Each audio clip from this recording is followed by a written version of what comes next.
lees twee gedeeltes, een uit Lukas 1 van vers 46 af en dan ook uit Romeine 8 van vers 22 af. Die tema van hierdie 4de advent is die liefde en daarom is dit ook vir ons die kans om nou al 4 ons rooi kersse aan te hê. Dit is ons 4de advent Sondag. Die tema is liefde, en ek wil graag met u praat oor die 3 bewegings van liefde uit Lukas 1 en uit Romeine 8. Maar kom ons bid eers saam.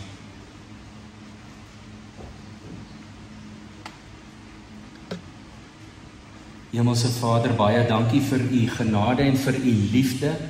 Dankie dat u liefde is en dat u onvoorwaardelik vir elkeen van ons liefhet en ewig liefhet en innig liefhet. Dat u stil tevrede is oor elkeen van u kinders. Dat u jubel en juig oor elkeen van ons. Dankie dat u hierdie wêreld so lief het, so lief gehad en dat u Jesus Christus na ons toe gestuur het, hom vir ons gegee het, sodat elkeen van ons wat in hom glo, kan weet, ons sal nooit verlore gaan nie, ons sal die ewige lewe hê, want u gee dit, u waarborg dit, u wat liefde is.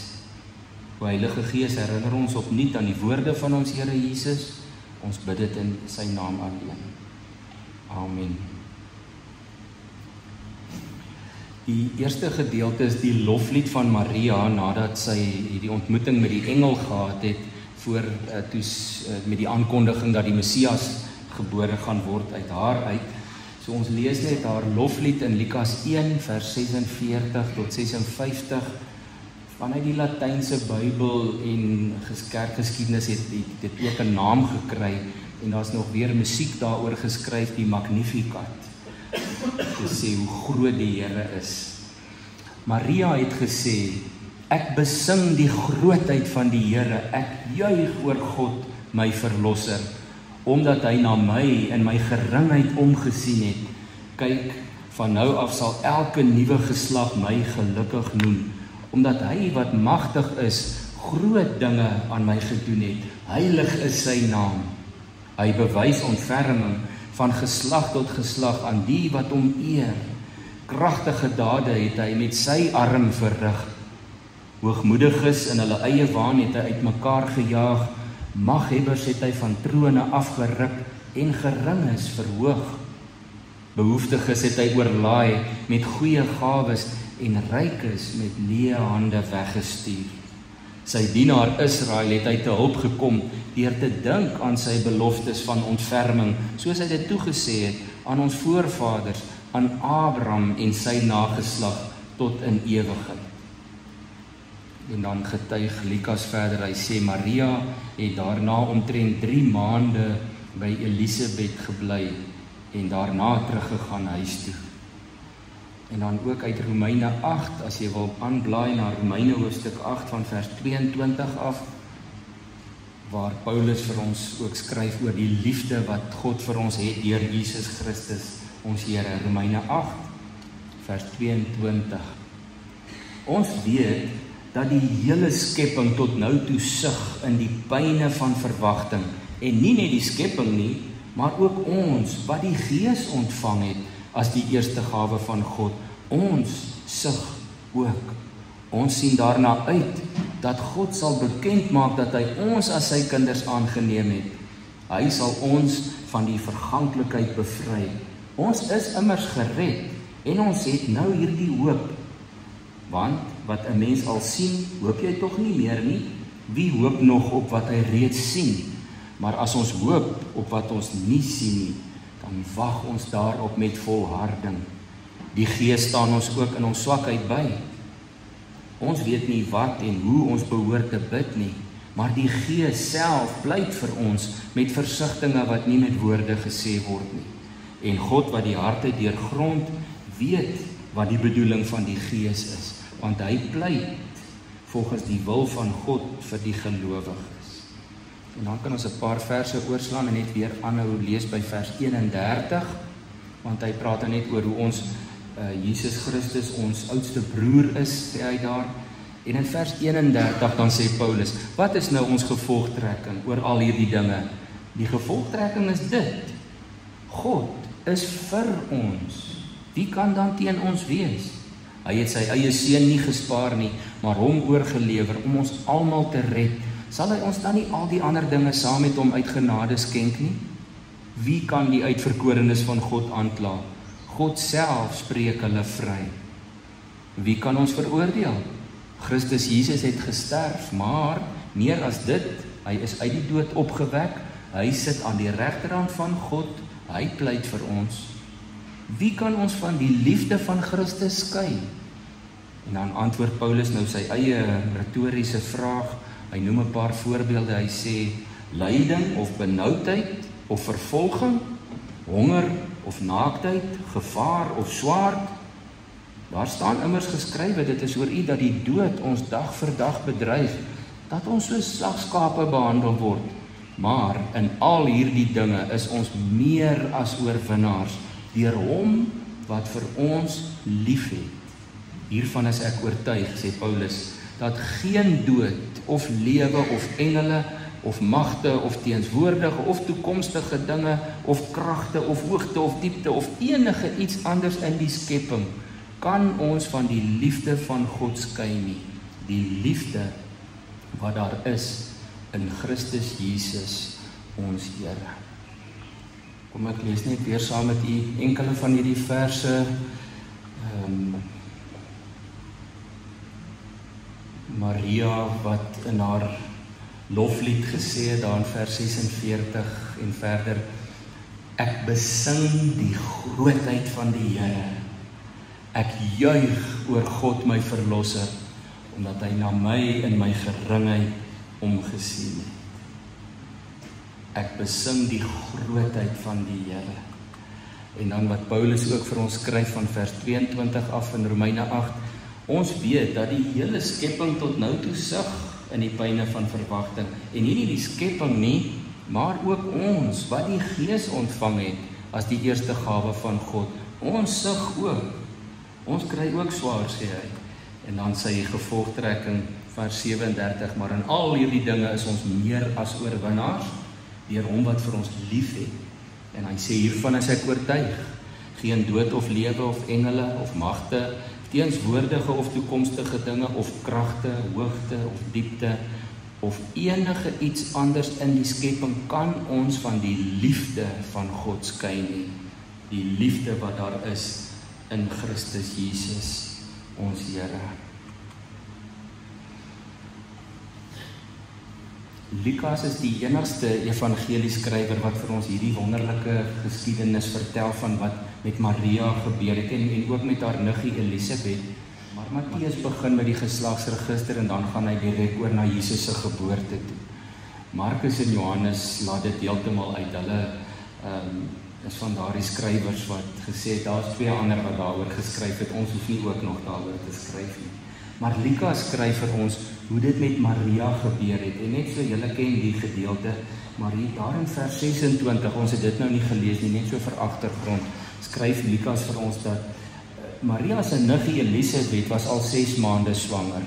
En op daardie stadium het God die engel Gabriël na die maagd toegestuur in Nasaret, 'n dorpie in Galilea. Daar's baie diepte in hierdie paar woorde, nê. In die hele Bybel word net 2 engele se name vir ons genoem om te wys hoe belangrik hulle is, en dis Gabriël en Michael. Dit is nie ander name nie. As mense by julle kom met name van engele, dan het hulle dit self uitgedink of in ander boeke gelees. Die Bybel gee vir ons net Gabriël en Michael, 2 van God se hoofengele. En God stuur vir Gabriël na hierdie maagd toe, hierdie jong meisie. Sy was nog baie jonk, in daardie tyd het meisies al jonk getrou, en wanneer hulle verloof geraak het, was hulle al beskou as getroud, dan is hulle daardie man se aanstaande, en daarom sal jy later ook lees dat Josef besluit het, daar moet nou iets soos 'n egskeiding kom, oor wat daar gebeur het. Maar dan sê Lukas vir ons, sy was verloof aan Josef, en dan noem hy ook, hy was 'n man uit die nageslag van Dawid.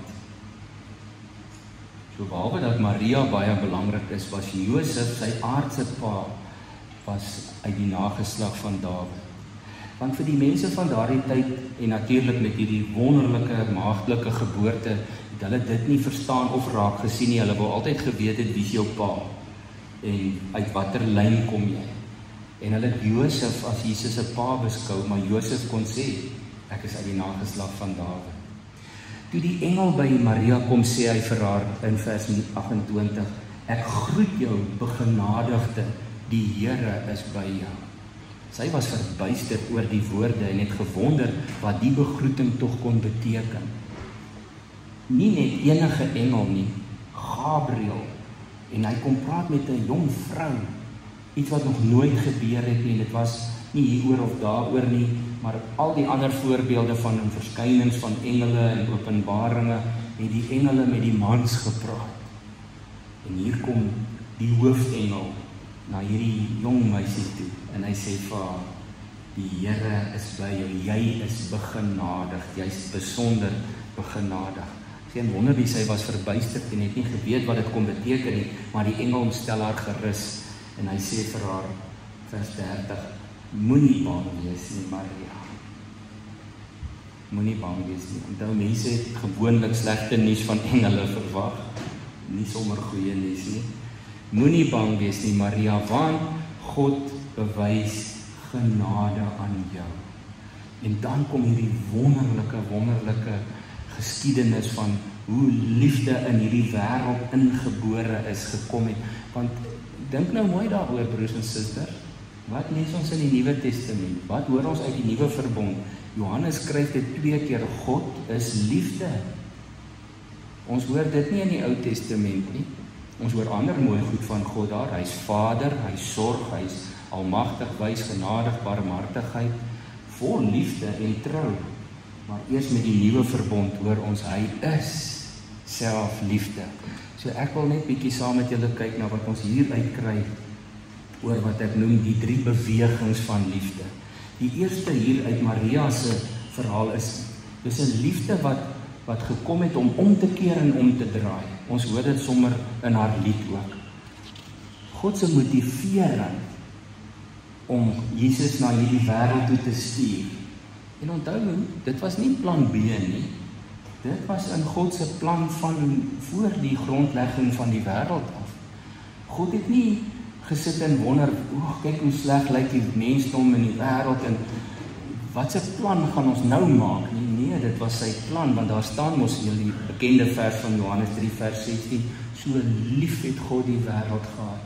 Die direkte vertaling sê, sodat hy sy unieke seun gegee het. Ander vertaling sê sy eerste seun of sy enigste seun, sodat elkeen wat in hom glo nie verlore sal gaan nie, maar die ewige lewe sal hê.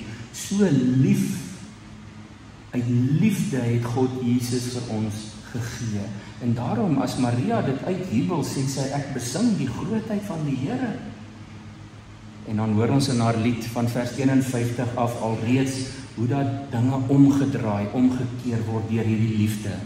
Sy sê, en dis 'n profetiese woord, sy het nie geweet presies wat Jesus, hierdie komende baba seentjie van haar eendag alles gaan doen en bereik nie. Sy het net geweet, die grootheid van God is hier aan die werk en dit gaan die toekoms van nou af verander. Hoogmoediges in hulle eie waan het hy uitmekaar gejaag, sê sy. Maghebbers het hy van trone afgeruk en geringes verhoog. Behoeftiges, armes, het hy oorlaai met goeie gawes en die rykes met leë hande weggestuur. Die liefde van God wil mense omkeer. En die eerste voorbeeld hier is van hoogmoed tot nederigheid. Hierdie liefde draai in ons dinge om. Jesus het ons ook so geleer. Ag, en weet jy wat? Ons sal dit nou nie teen hulle hou nie, maar die Israeliete het 'n geweldige hoogmoedige klomp mense geword, omdat hulle geweet het hulle was die eerste uitverkore volk van God. Maar in plaas van om nederig te wees en te dien en die lig vir die nasies te wees, het hulle die hele tyd hierdie houding gehad van ons is beter as die res van die wêreld. En dit het God se hart gebreek. Daarom sê Maria, hoogmoediges word uitmekaar gejaag. Jesus leer ons ook so. In Matteus 5 vers 5 in sy bergrede sê hy, geseënd, uiters gelukkig is nie die hoogmoediges nie, die sagmoediges. Hy sê geseënd is die sagmoediges, want hulle sal die nuwe aarde ontvang. Ons het dit nou nog gesing.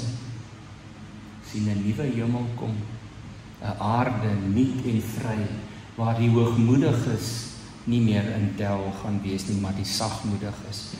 Jesus self is die voorbeeld van hierdie nuwe lewe wat hy vir ons kom leer het. As hy ons oproep in Matteus 11 vers 28 en verder, hy sê, kom na my toe, almal wat uitgeput en oorlaai is, ek sal julle rus gee.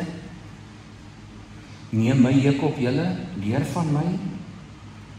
En dan sê die koning van die konings, nee, die koning van die konings sê, want ek is sagmoedig en nederig van hart. En julle sal by my rus kry vir julle gemoed. Hierdie liefde wat na ons toe gekom het, hierdie omkeer beweging begin. Jesus se koms na ons toe, het ons kom leer om ook so te dink. Maar Maria gaan voort, sy sê ook van Jesus se koms, maghebbers het hy van trone afgeruk en geringes verhoog. Nou dit het nie fisies gebeur, ons het dit nou nie fisies gesien nie, die Jode het dit verwag, dat hulle Messias moet kom en die maghebbers van hulle trone afruk, maar Maria sê hy doen dit, maar hy doen dit anders, nee.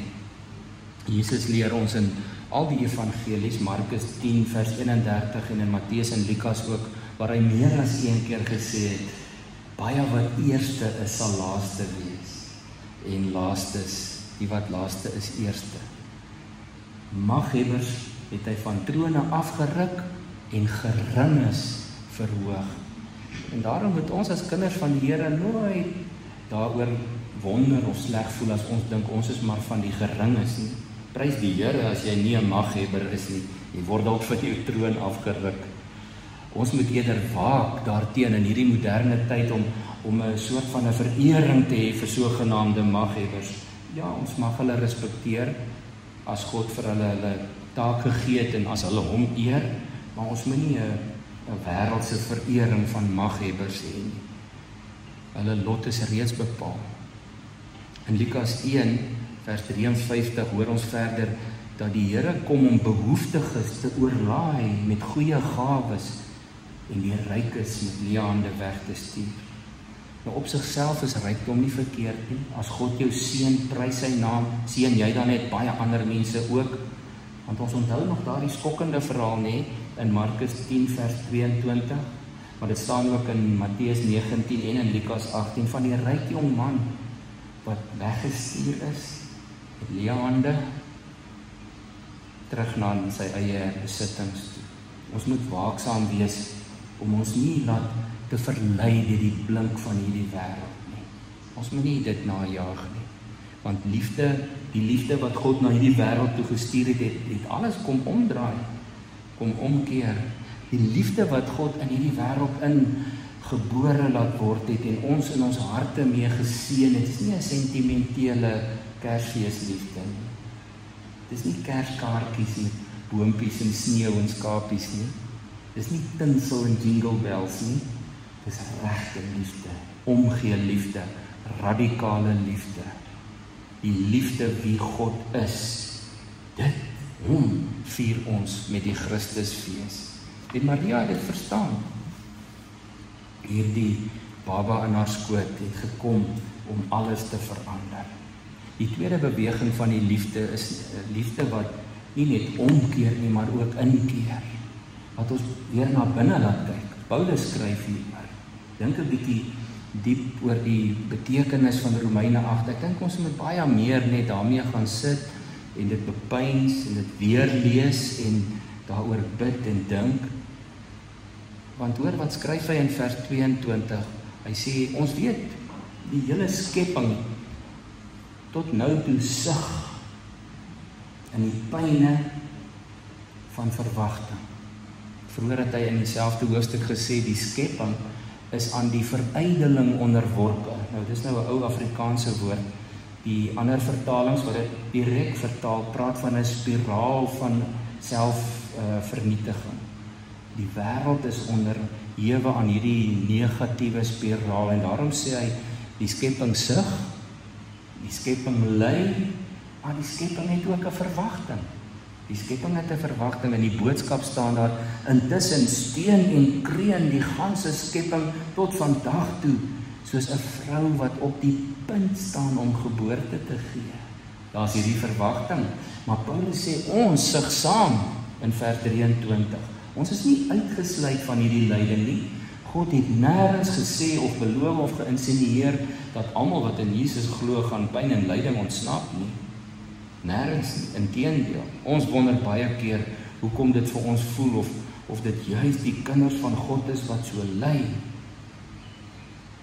God wil deur ons, wil hy ook iets doen. Ons wag vol hoop, soos Paulus skryf, soos 'n mamma wat op die punt staan om geboorte te gee. En dit is ook die boodskap van Advent. Advent beteken verwagting, hoop, afwagting, iets gaan binnekort gebeur. Maria sê ja in Lukas, was ook 'n ja vir lyding. En om te wag, om te verwag en om te hoop. Soos enige swanger mamma kon sy hoop. En daarom praat Paulus ook so in Romeine 8 van vers 24 af sê hy, ons is immers gered en ons het nou hierdie hoop.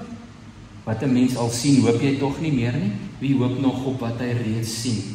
Maar as ons hoop op wat ons nie sien nie, dan wag ons daarop met volharding. En die Gees staan ons in hierdie swakheid by, sê hy. Die beweging van die liefde is ook 'n beweging na binne toe. Soos iemand wat swaar kry, julle sien mos die mense om julle wat swaar kry. Iemand wat sug. Nou sug is 'n aksie van swaar uitasem, maar dit voel altyd vir my so as iemand so swaar kry en sug of hulle inkrimp ook, nee. Iemand wat sug, is so beweging inwaarts nie. Maar dis nie negatief nie. Want dis hier na binne toe waar die Heilige Gees woon. Die Heilige Gees is nie daar buite, daar bo en daar ver nie. Hy is hier binne. En daarom moet julle dankbaar wees. Ons moet dankbaar wees dat hierdie liefde ons na binne toe ook rig. En daarom sê Paulus vir ons in Romeine 8, ons het dit gelees, vers 26 en 27. Die Heilige Gees staan ons by in ons swakheid. Ons weet nie hoe en wat ons behoort te bid nie. En is interessant, nee, Paulus stel dit sommer algemeen. Hy sê nie, wanneer jy in 'n groot krisis is, weet jy nie wat om te bid nie. Hy sê net, die Heilige Gees staan ons in ons swakheid by. Ons weet nie wat en hoe ons behoort te bid nie. Maar die Gees self pleit vir ons met versigtinge wat nie met woorde gesê word nie. En God wat die harte deurgrond, weer eens hier binne, nee, weet wat die bedoeling van die Gees is, want hy pleit volgens die wil van God vir die gelowiges. Nou hier in Advent, broers en susters, in hierdie tyd van afwagting en verwagting, word jy ook uitgenooi om in te draai na binne toe, weer 'n bietjie binne te kyk, binne kontak te maak, daar waar God sy liefde kom bære het. Binne in jou. Ons moet in hierdie tyd versigtig wees om nie rond te kyk vir ander en vir plekke en mense en instansies waar ons dink ons hoop in kan vestig. Nou die derde beweging van die liefde is 'n liefde wat vashou. Paulus skryf van vers 22 af hier in Romeine 8, ons sug ook, ons ly saam met die res van die skepping, maar dan by vers 35 het ons gelees, hy skryf, maar wie kan ons skei van die liefde van Christus? En dan noem hy daardie hartseer voorbeelde en daardie moeilike tye, lyding, benoudheid. Ons ervaar soms net benoudheid, nee, diepe bekommernis, vervolging dalk, honger, naaktheid, gevaar. Gevaar is aan die orde van die dag, die swaard, mense wat met hulle lewens boet vir geen rede nie. Daar staan immers geskrywe, sê hy in vers 36, Selfs die dood bedreig ons dag vir dag. In vers 38 en 39 dan praat hy weer van die dood. Hy sê die dood of die lewe, die engele of die magte of die teenwoordige, die toekomstige dinge, die kragte, die hoogte, die diepte. Hy gee enige iets. Hy sê ek kan aan niks dink nie. Hy sê daar's niks, maar niks in hierdie skepping wat jou kan skei van die liefde wat God vir jou het nie. Hoekom sukkel ons so om dit te glo? Hoekom sukkel ons so om dit te aanvaar? Dat daar niks, maar niks is wat jou kan skei van God se liefde nie. Absoluut niks, sê Paulus. Nie eers iets wat in die toekoms nog kan kom, wat jy dalk voor bang is wat nog kan voorlê nie. Niks nie. Hoekom nie? Want die liefde wat God vir ons het en wie hy is. In vers 35 vra Paulus, wie kan jou skei van die liefde van Christus? En dan in vers 37 sê hy, en al hierdie dinge is ons meer as oorwinnaars. Ons het al baie hieroor geluister en gehoor, daar staan in die Grieks eintlik mega oorwinnaars. Baie groot oorwinnaars, meer as oorwinnaars. Nie omdat ons so sterk of so oulik is nie. Ons moet nou nie soos die Israeliete begin dink ons is beter nie. Hy sê deur hom wat vir ons lief het, is ons meer as oorwinnaars. En dan sê Paulus, en ek dink ons kan dit onderstreep en dit vir onsself ook begin getuig in ons binneste eers. En dan later miskien na buite toe. Ek is hiervan oortuig, sê hy. Is jy daarvan oortuig? Moet God jou nog op een of ander manier kom oortuig dat daar niks is wat jou kan skei van sy liefde nie. Watter liefde? Die liefde wat hy in Christus Jesus vir ons het. Jesus se liefde. En daarom het Maria gesing, want sy weet hierdie liefde sal haar nooit los nie. En hier kom nou die geheim. Dis nie ons wat vashou nie. Hierdie beweging sê nie, ons moet aan God vashou nie. Ja, ons moet ook. Maar die woord sê, dis God wat jou vashou in sy liefde. Dis hierdie derde beweging. Dis nie so seer ek wat vasklou in my swaar kry en my sug en my lyding aan God en ek voel ek gaan my greep verloor nie. Nee, die genade is dis God wat in sy liefde vir jou vashou. En hy kan nie sy greep verloor nie. Dit maak Paulus baie duidelik. Hierdie 4de laaste week van Advent, met die Christusfees net om die draai, wil die Here hê ons moet ook net opnuut weer sy liefde raak sien. 'n Liefde wat omkeer en omdraai, wat dalk nog in ons harte en gedagtes bietjie moet insink, dat hy dinge kom omdraai en omkeer het. 'n Liefde wat ons nooi om weer na binne te gaan, daar waar liefde is, daar waar hy is, en 'n liefde wat jou laat besef, hy hou jou vas. Amen. Kom ons bid saam.